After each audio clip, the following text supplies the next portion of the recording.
Number 1, what is your name, please? My name is James Grassick. Number 2. My name is James Grassick. Number 3. My name is James Grassick. Only one of these people is the real James Grassick, and is the only one sworn to tell the truth.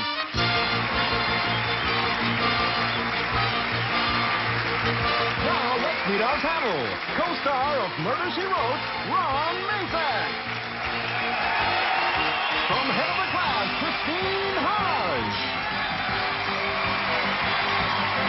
Author, actor, and composer, Steve Allen. And Steve Allen's glamorous wife, actress Jayne Meadows. Here's the host of To Tell the Truth, Gordon Elliott.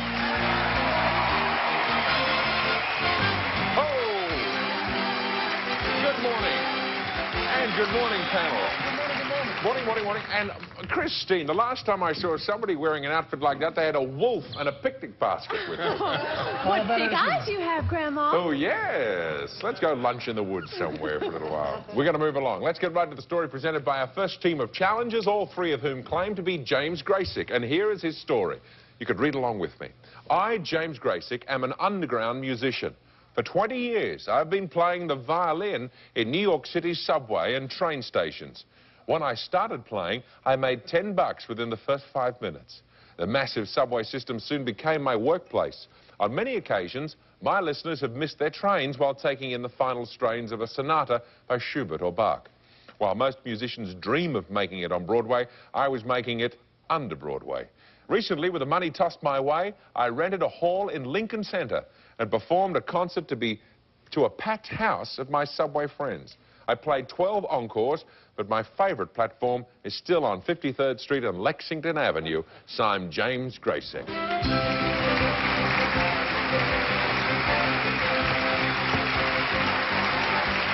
Welcome, gentlemen. We'll find out more about these subway superstars right after this.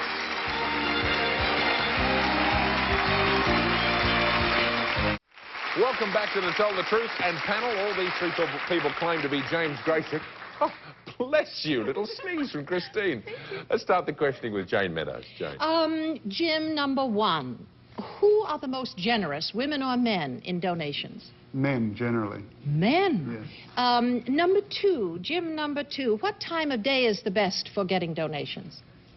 I think the rush hour is the best because it's there are a lot of people in the subway and it can be really, it just adds up better. It does. And number 3, did you study? Yes, I went to the Juilliard School of Music. And it was 20 years ago that you started this? How old were you when you... I was 18. You're not, 38. Isn't that wonderful? Number 1, again, the hall in Lincoln Center. What was the name of the hall that you rented? Well, it was the West Wing, the room in the West Wing. And number 2, how much did it cost you to rent it? $5,003. And what was the size of... What was the $3 for? Steve Allen. Goodwill, I guess, was that. And number 1, what was the number? Is there any particular number that usually makes them reach in their pocket? Is something sad, something funny? What number were it? It's usually a piece that I've composed myself, which Fantasy on Flatbush Avenue or Meatballs over Manhattan. My more original, that's what usually gets it. Number 2, it cannot have escaped our attention that of all three of you, you were the one carrying the fiddle case. Might I ask, what is in that case? Number 2? A violin. Devastatingly simple. Devastatingly simple. That'll teach you to ask smart questions. You helped me a lot with that last Yeah, question. he should be a liar. Now Go I for know. it, Christine. Okay. Number 3. What type of violin do you have? It's a Bellini. And number 2, how old were you when you first started to play? I was 8 and a half. 8 and a half. I heard the violin over the loudspeaker, and I was curious about it. You loved it. Number 1, how did you decide to rent a hall in Lincoln Center? Well, I decided to do it. I needed the money, and I have quite a following in the subways. And that's how I decided to do it. I thought I could fill the place. And Wonderful. Number 3? Oh, sorry, time's up. Ron Mazak. Number 2, why would we know the song Love in Bloom from the violin?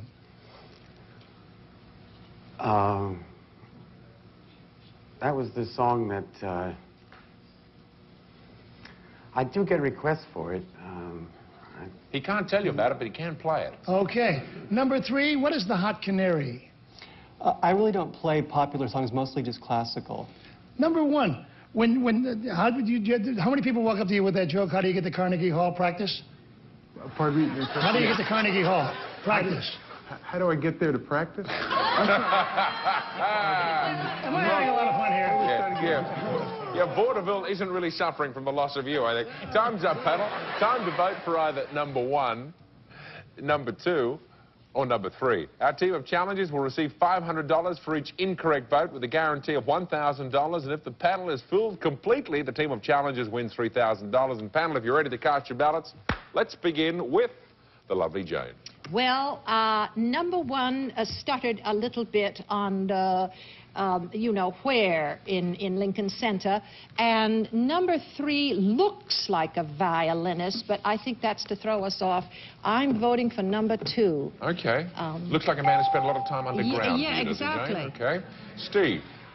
That fact that he has the violin case is still nagging at me. But are you sure that's the case, Steve? No, I'm easily nagged at anyway.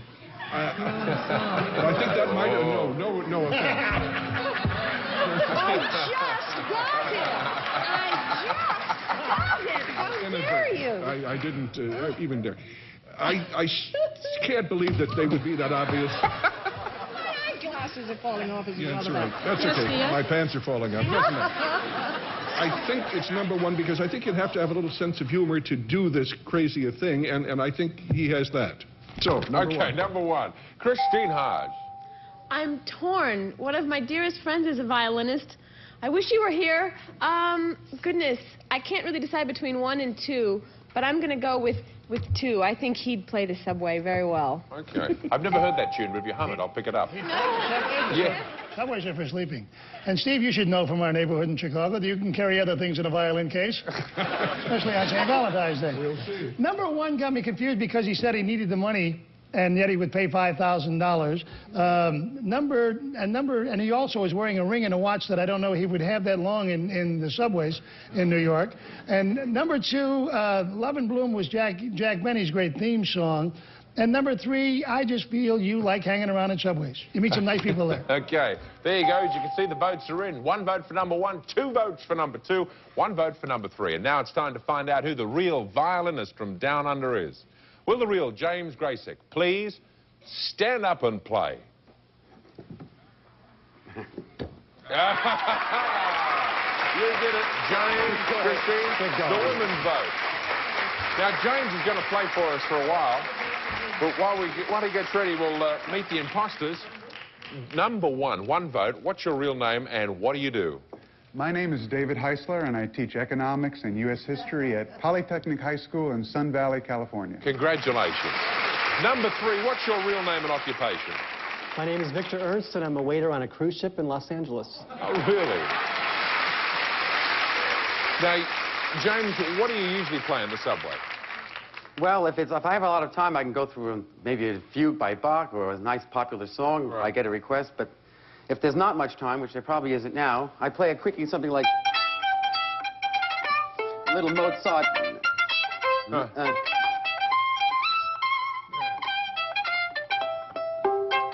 It's on the Marriage of Figaro. And then I ring it with the bell of the train when it closes. It's great. When the doors close, it goes like this. All right, tell you what. Well, you can play us now, but right now there are 2 incorrect votes at $500 a vote. Keep going, James. Keep going. Okay, so your team will receive $1,000. Thank you for being here with us today. And Tell the Truth, keep going. We'll be back with a lady who loves hot spots. She's a firefighter right after this. Welcome back to Tell the Truth. Let's meet our next team of challengers.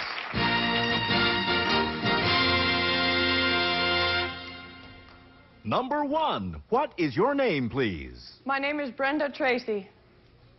Number 2. My name is Brenda Tracey. Number 3. My name is Brenda Tracey. Okay, panel, it is up to you now to locate the real Brenda Tracey, and here is her affidavit if you'd like to read along with me. I, Brenda Tracey, am the only woman smoke jumper in the state of California. I'm part of the world's most elite firefighting team, the California Smoke Jumpers.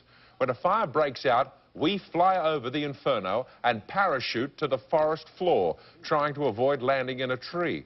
On the ground, we battle the blaze by hand, using crosscut saws, Pulaskis, and shovels.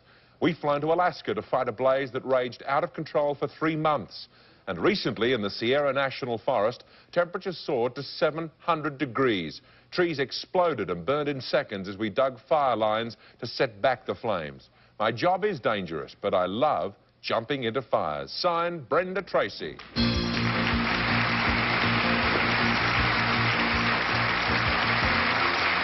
Welcome, brave woman and 2 imposters, whoever that may be. Let's start the questioning with Ron Mazak. What is a pole axis, number 1? What is that Pulaski? word? Pulaski. Yes. What is that word? It's got a grubbing end on one side and an axe-like end on the other. Number 3, what is the number 1 cause of forest fires? Lightning. Lightning. Yeah. Number 2, in California, what's the worst season for fires? July to September. July to September. And when so obviously, number 1, you had to have parachute jumping. Where did you take your training? Redding, California. Where? Redding, California. Redding, California. That's up north. Christine. Number 2, what inspired you into this career? Well, I fought fires for 4 years, and then it was just another challenge, just something more adventurous.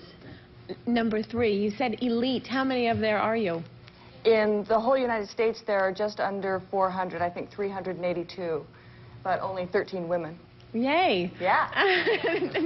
Number 1, what's the most harrowing experience you've had personally? Parachuting? Yeah, parachuting into the fire. What was the most scariest? The worst one was on a practice jump. I landed in a tree.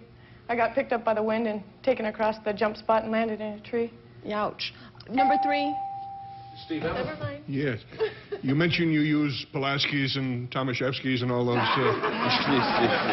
interesting tools. What is the weight of the two? You have them in your arms, obviously, as you jump out, right? Or strapped to you somehow? Number 1? No, you don't jump out with tools. They throw them to you afterwards. Ah. After you're already on the ground. So you don't come down too fast. Number 2, do you carry any foods with you when you jump? On my person, in my PG bag, I carry enough food for 3 days, but in one of the cargo boxes, there's enough coming down to last 5 days. I see. Number 3, what are the... Sorry, Steve, got to move along to your wife, Jayne Meadows. Number 1, who hired you for this job? The U.S. Forest Service. And why are you the only one? I was the only woman that could pass the physical test this year in California. I see. And number 2, what is the physical test for this job? We have to be able to run 1.5 miles in less than 11 minutes. We have to do 25 push-ups, 50 sit-ups, 7 chin-ups, and be able to carry a 100-pound pack on our back for a couple miles. Number 3, what city in Alaska did you go to fight this fire? Oh, that was the Tok fire. The Tok? T-O-K, Tok, Alaska. I see. Are you paid the same as a man for your job? Absolutely.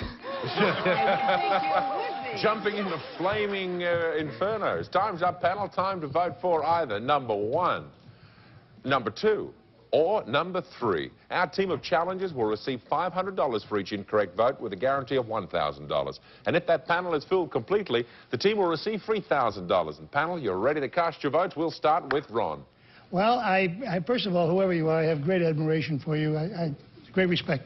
I eliminated number 2 because I would think around fires her hair might be a little bit too long, and it would be a little challenging for that. And I eliminated. Put it up? Well, no, I. Okay, all right, never mind. What do you have a lot of time? I'll tell you, I eliminated. It came down between number 1 and number 3. I went with number 1 because while they were being introduced, I noticed that she stood with great discipline and regimentation, and I think that's what you need in order to fight a fire is to be able to be disciplined. Miss Lansbury would be proud of this detective work, Ron.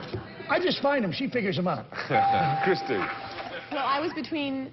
Oh, I grabbed the 1. I was between number 1 and number 3. as well. But every time we paid a compliment to this brave woman, number 3 was just so happy about it. And when I asked what inspired number 2, she sort of laughed. Either she was glad I hadn't asked her, or she was remembering what it was. So I went with number 3. Okay. Steve. I find my thinking on this very confused. All 3 are very convincing. It obviously, in a sense of what's obvious, seems like 1 and 3. So for no other reason than being perverse, I'm going to vote for number 2. Now, with that thought in mind, let's go to his wife. Well, Jayne. I'll tell you, the physical test is what got me. And number 1 and number 3 look very strong. They look stronger than you, number 2. You look more... Dainty! Yes.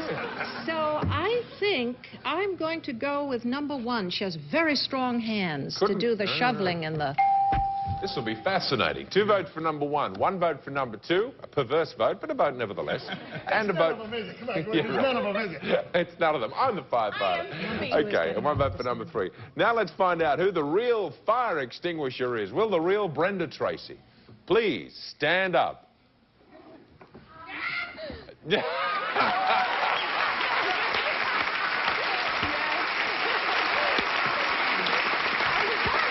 you hear someone in the audience scream there when number 2 almost got up? Now, you were telling us that you landed in a tree in a training session. What could have happened if that was a real fire and the tree was on fire? You could have been killed. Yeah. We usually don't jump that close to the fire. Really? But then you get out, you were saying in rehearsal, by walking out, hiking out. But if the fire isn't under control, what happens then? How do you get out? Oh, you don't leave until the fire is out. Until the fire's out. Well, Or unless it gets too big and somebody else has to come in and relieve you or help you. Well, But usually they're small lightning fires. have you ever read Dante's Inferno? No. No. I don't think you'd have time either. Busy job. Yeah. Congratulations. Let's find out about the other imposters. Number 2, 1 vote. But you look strong to me. What's your real name and occupation? My name is Lisa Costanza, and I'm a student at Cal State Long Beach, and I can do push-ups and sit-ups. Number 3, your real name and occupation. My name is Babs Lindsay, and I do nude modeling for art classes. Hey, Babs. Well, there were 2 incorrect votes and $500 a vote, so your team will receive $1,000. You didn't even have to take your clothes off for it. Thanks for being here today to tell the truth. And we'll be back to play one-on-one with someone from our studio audience after this.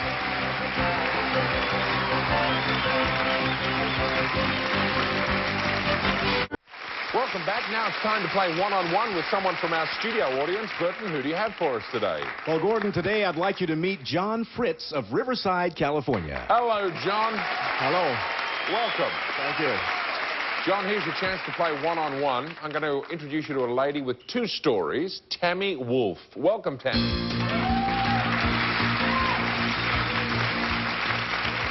Now, John, Tammy is going to tell us 2 stories, only one of which is the truth, and if you can spot that true story, you'll win $500. Tammy, what's your first story? I've been chewing bubble gum since I was 5 years old. I've blown the largest bubble on record. Okay, now that may or may not be the truth, John, so let's listen to Tammy's second story. I was a waitress.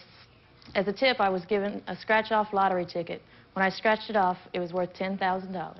Okay, now, panel, to help John win that $500, you'll ask 1 question about each story. Let's start with story number 1, that of the bubble gum. Jayne. Tammy, is there a kind of gum that's the best for blowing bubbles? I use double bubble. Steve.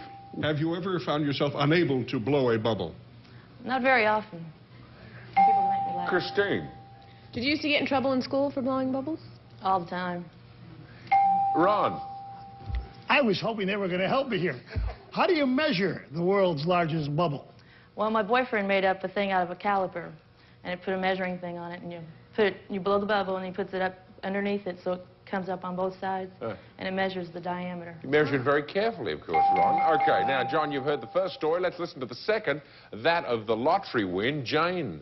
Now, I'm fascinated. Did you keep the lottery ticket, or did you return it to the person who gave you the tip? I tried to return it, but he wouldn't take it. So you got to keep the $10,000. Oh, Steve. Did you know the gentleman's name, if it was a man? Yes. Christine. How big was the bill? He only spent maybe $10 in there. Ron. Well, I asked all 3 of my questions. How do you like that, Gordon? Was he happy that you won it? Oh, yeah, he was real happy about it. All righty, John, you've heard that rigorous cross-examination. Did Tammy blow the largest bubble, or did she win the lottery? She looks like a bubble dancer. I would say she blew the largest bubble. Okay, if you're right, you win $500. Who's writing your script, by the way, John? Okay, Tammy, what's your true story?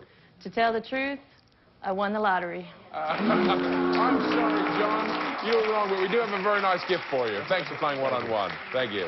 And Tammy, for stumping our contestant, you win $1,000. And what have you done with the money? How did you spend it? Oh, I paid off a lot of bills and bought a bunch of stuff and kind of blew some of it. Had a good time with it. Okay. Thanks for joining us today on One-on-One. We'll be back right after these words. Okay, that panel, that's it for this edition of To Tell the Truth. Play us out with California. Here I come, James. We'll see you again next time. Behold the day with GSN's Daily Affirmations. Let the games begin. Weekdays from 9 to 3. Only on GSN.